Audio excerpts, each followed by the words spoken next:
Tenaga kerja bidang kesehatan asal Indonesia diminati untuk bekerja di sejumlah negara. Namun kendala utama bagi para calon TKI kesehatan itu adalah sertifikasi profesi yang belum diakui secara internasional.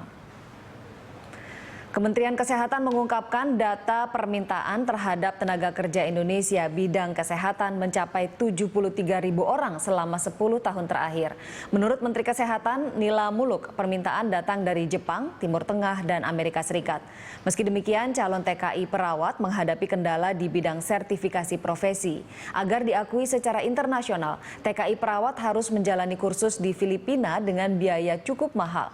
Karenanya, pemerintah melalui BNP 2 TKI berniat menjalin kerjasama demi kesetaraan sertifikasi tenaga perawat secara internasional. Kami pertemuan kali ini adalah ingin membicarakan peningkatan untuk pengiriman tentunya keluarga tenaga ya, terutama tenaga menjadikan tenaga kesehatan yang dikirim ke luar negeri, yaitu tenaga perawat. Dalam hal ini yang kita bicarakan. Tetapi tentu ada satu pengakuan internasional yang harus kita selesaikan.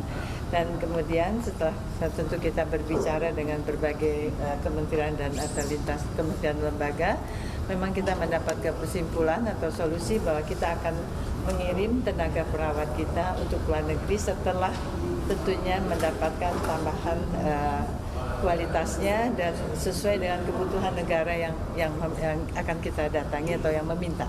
Hambatan paling serius untuk mengirim tenaga kerja sektor kesehatan perawat kita ke luar negeri yang permintaan perawat ke luar negeri dalam waktu 10 tahun, dalam waktu 10 tahun ke depan itu mencapai 73.000.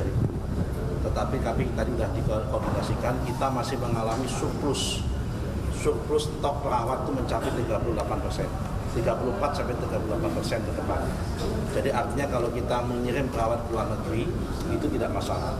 Tetapi mengalami masalah hambatan. Hambatannya apa? Pertama adalah sertifikasi kita yang dikeluarkan oleh profesi kita di dalam negeri belum diakui di luar negeri.